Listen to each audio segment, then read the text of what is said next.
বন্ধুরা, এদিকে পুঁই শাকটা কমপ্লিট হয়ে গেছে। এই যে পুঁই শাক কমপ্লিট করে একবারে দেখালাম, কারণ একটু ব্যস্ত হয়ে পড়েছিলাম, সেই কারণে খুব তাড়াহুড়ো লেগে গেছিলো। মানে অ্যাকচুয়ালি ব্যাপারটা হচ্ছে অনেকটা বেলা হয়ে গেছে, তো সেই কারণে আমি আর দেখাতে পারিনি। তো চলো আর একটা রেসিপি করছি, সেটা তোমার সাথে শেয়ার করি।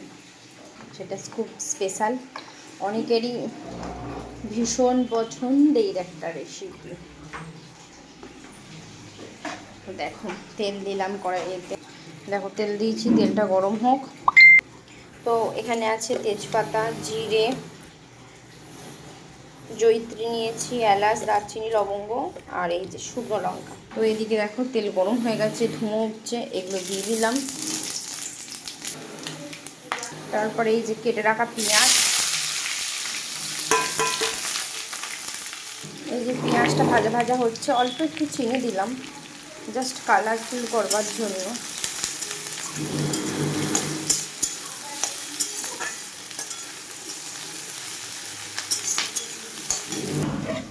তো এদিকে দেখো মাটন হবে, তো সেই কারণে ম্যারিনেট করে আমি অনেকক্ষণ আগেই রেখে দিয়েছি। তো এখন আমি আদা রসুন পেস্ট করে নিই, চলো তারপর তোমাদের সাথে শেয়ার করছি। তো এই যে মাটনটা এবার দিয়ে দিচ্ছি, পেঁয়াজটা হালকা পাতলা একটু লাল লাল হয়ে গেছে।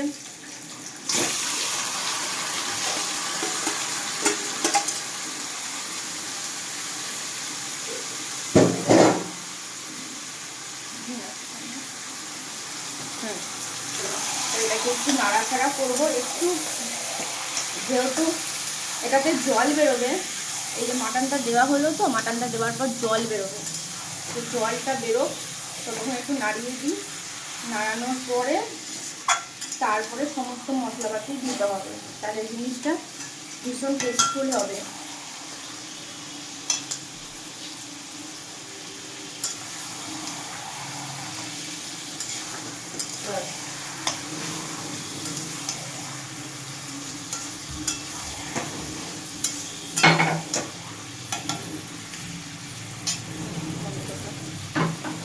ওখান থেকেই করো।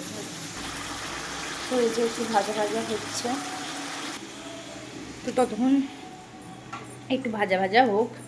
কি গরম করছে রান্নাঘরে, একটা মুহূর্ত থাকা যাচ্ছে না। উফ, তারপরে মশলাটা দেবো।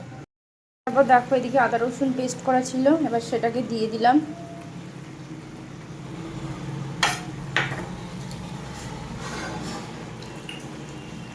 এটা দেওয়া হলো, দেওয়ার পর এই যে হলুদ অ্যাড করলাম, তারপর হচ্ছে ধনে আর জিরে গুঁড়ো অ্যাড করলাম। তারপর এদিকে রেড চিলি পাউডার অ্যাড করলাম। এটা জাস্ট কালারফুলের জন্য অ্যাড করা হলো। এটা হচ্ছে কাশ্মীরি রেড পাউডার অ্যাড করলাম। প্রচণ্ড গরম পড়েছে, খুব হালকা পাতলা ঝালটা দেবো, বেশি খুব একটা আহামরি ঝাল আমি দেবো না। তারপরে এই যে মাংসটাকে কষানো হচ্ছে, সব কিছু দেওয়া কমপ্লিট হয়ে গেছে। তো এটা একটু কষানো হোক, ততক্ষণ আমি এটাকে ঢাকা দিয়ে দিই। তো চলো এদিকে আমার মাংসটা আমি কষাতে দিয়েছি, ভীষণ গরম করছে। আমি একটু জাস্ট জল খাবো গ্লুকন্ডি দিয়ে।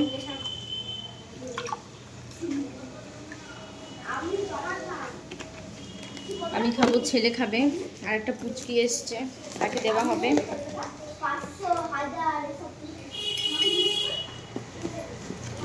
যা গরম পড়েছে, আমি সবসময় বলি ভীষণ সাবধানে থাকতে হবে, কারণ আমি মাঝে মাঝে নিজেই অসুস্থ হয়ে যাচ্ছি, এত পরিমাণে মানে এই রাস্তায় এখন লু বইছে। প্রচণ্ড গরম পড়েছে, প্রচণ্ড বন্ধুরা।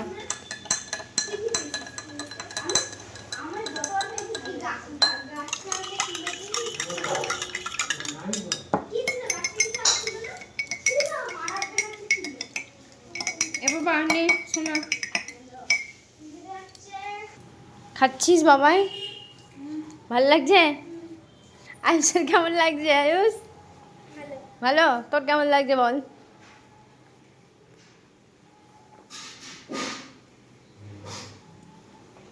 রোদে খেলবে না, এইখানটায় সাইকেলটা চালাও কিন্তু। হুম। তো আমার প্রিয় বান্ধবী বন্ধু সকলকে জানাই, এখানে রাখো, সকলে ভালো থাকো, সুস্থ থাকো এই গরমে। আর আমার ভিডিও দেখতে কার কার ভালো লাগে অবশ্যই কিন্তু সেটা কমেন্টে জানিও। কেন যাচ্ছে না? 8 হয়ে গেছে চেনটা। আচ্ছা কয়দিকে ব্যাগটা কাটা দেখি একটু চালাতে দেখুন। চালাতে চালাতে কিন্তু ঠিক হবে, না চালালে কিন্তু হবে না। এখন কটা দিন তোকে চালাতে হবে। চালা চালা। এখন কটা দিন চালা, ওইদিকটা যা। এখন কটা দিন চালা, তাহলে ঠিক হয়ে যাবে। দাদু চালাবে। ওইদিকে দেখো কষাটা আমার কমপ্লিট হয়ে এসছে। এরপর আমি প্রেসার কুকারে দেবো।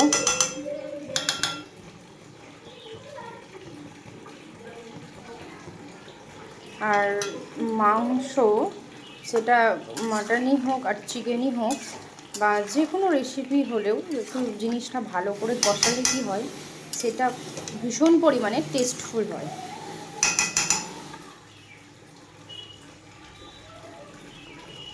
তো এখনও কষানো আমার চলছে, কারণ খুবই ভালোভাবে কষাতে হবে জিনিসটা, তা নইলে খেতে কিন্তু একদম টেস্টফুল হবে না। এই যে এবার প্রেসার কুকারে মাটনটা এবার বসিয়ে দিয়েছি কষানোর পরে এবার প্রেসার কুকারে দিলাম। চলো এবার এটা সিটি পড়ুক। প্রেসার কুকারে সিটি পড়লো। তো বন্ধুরা আমার মাংস রান্না কমপ্লিট হয়ে গেছে। তো এবার চলো গরম মশলাটা দেওয়া যাক।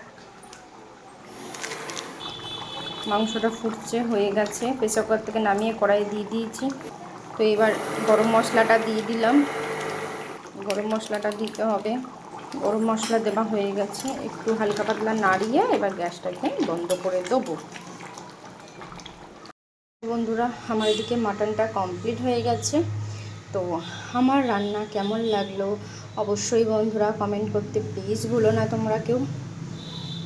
আর খুবই ঝাল কম দিয়েছি, একদমই বেশি কিছু দিইনি, কারণ গরমে একদম রিচটা খাওয়া সত্যি উচিত নয়। তো আমার রান্না তোমাদের কেমন লাগে অবশ্যই কিন্তু কমেন্টে জানিও।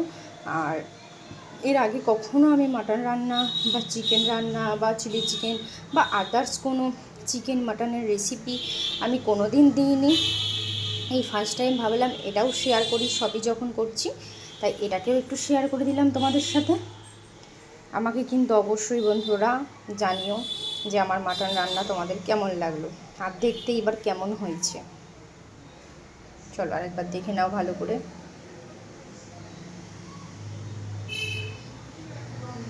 জানি না কে কেমন করে রান্না করে, বাট আমি এমন করেই করি, আর এমন করে রান্না করলে ভীষণ টেস্টফুল হয় মাটনটা খেতে। তো বন্ধুরা তোমরা তো দেখলে আমার মাটন রান্না কমপ্লিট হয়ে গেছে। আমার ভীষণ গরম করছে, চলো আমি একটু ফ্রেশ হয়ে নিই, তারপর তোমাদের সাথে আমি আবারও আসছি দেখা করতে। চলো টাটা। তো বন্ধুরা আমি তখন ওদিকে রান্না কমপ্লিট করে তারপর আর ভিডিওটা আমি কন্টিনিউ করতে পারিনি। রান্না কমপ্লিট করার পর সেটা তোমাদের সাথে শেয়ার করেছিলাম, আর ভীষণ পরিমাণে কষ্ট হচ্ছিল, তা সেই কারণে আমাকে স্নান করতে হয়েছে আবার। মানে সকাল সকাল কমপ্লিট হয়ে যায়, তো চোখ মুখের অবস্থা দেখে বুঝতে পারছো মানে আমার শরীরটা একদমই ভালো লাগছে না। আমি এই কারণে আমি বেলায় রান্না করি না। তো রান্না করতে করতে মানে প্রায় 2:30টার ওপর বেজে গেছিলো। তো তারপর আমার এত শরীর খারাপ লাগছিলো, আমি স্নান টান করে এসে একটু রেস্ট করছিলাম। তো তারপর তোমাদের সাথে শেয়ার করছি। তো প্রায় 3:30 বাজে। চলো এবার খাওয়া যাক। একদম ভালো লাগছে না এই গরমে, আনন্দ করে রান্না করলাম আর খেতে ইচ্ছা করছে না। তো চলো আমি খাবার দাবার বেড়ে নিই, তারপর তোমাদেরকে দেখাচ্ছি। দেখো এবার খেতে বসবো। মাটনটা দেখো এদিকে সব সাজানো কমপ্লিট হয়ে গেছে। চলো বাটিতে দিয়ে দিই, তারপর আবার দেখো আজকের লাঞ্চে কি আছে। এখানে স্যালাড আছে, এখানে লঙ্কা দিয়েছি, ভাত, এটা হচ্ছে পুঁই শাকের তরকারি, এটা হচ্ছে মাটন, এটা হচ্ছে চাটনি। আজকে আমাদের লাঞ্চে এই আছে। তো কেমন লাগে আমার রেসিপি অবশ্যই তোমরা কমেন্টে জানিও, আর কেমন লাগছে এই সাজানোটা অবশ্যই কিন্তু জানিও। তো চলো বন্ধুরা তোমাদের তো বললাম আজ অনেক বেজে গেছে, এখন প্রায় 3:45 বাজে। চলো লাঞ্চ করতে বসে পড়ি।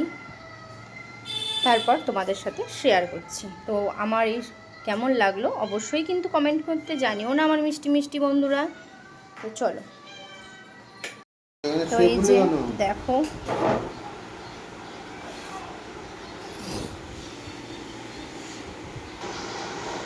তো চলো বন্ধুরা, প্রথমে শাক দিয়ে খাই, পুঁই শাক দিয়ে দেখি কেমন লাগছে। দারুণ ভালো হয়েছে মাংসটা, খুব ভালো লাগছে। তোমাদের দাদাভাই আগেই বলে দিল দারুণ হয়েছে, কারণ আমার রান্না ওর সবসময়ই ভালো লাগে। ওর মুখ থেকে আমি কোনোদিনই শুনলাম না যে আজ নুন হয়নি বা ঝাল হয়নি। ও সবসময় ভাল লাগে, আর সেটা শুনতে আমার খুব ভাল লাগে। ও কখন বলবে।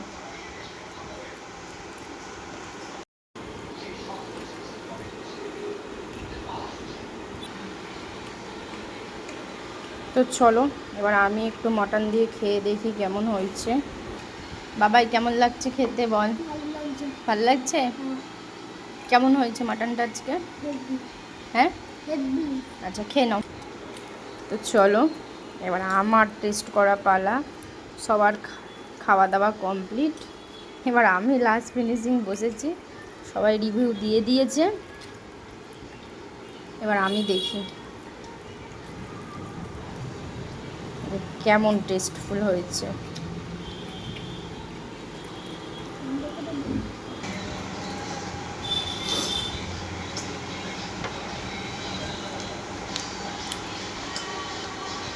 সত্যি ভীষণ ভালো হয়েছে, দারুণ হয়েছে। চলো বন্ধুরা আমি খেয়ে নিই, তারপর তোমাদের সাথে আমি আবারও কথা বলছি। চলো টাটা। তো বন্ধুরা ভিডিওটা এই পর্যন্তই স্টপ করলাম। লাঞ্চ কমপ্লিট হয়ে গেছে। আমার লাঞ্চের ডেকোরেশানটা সাজানো কেমন হয়েছিল অবশ্যই জানিও। সবাই ভালো থাকো, সুস্থ থাকো। চলো আজকের মতন টাটা, বাই বাই।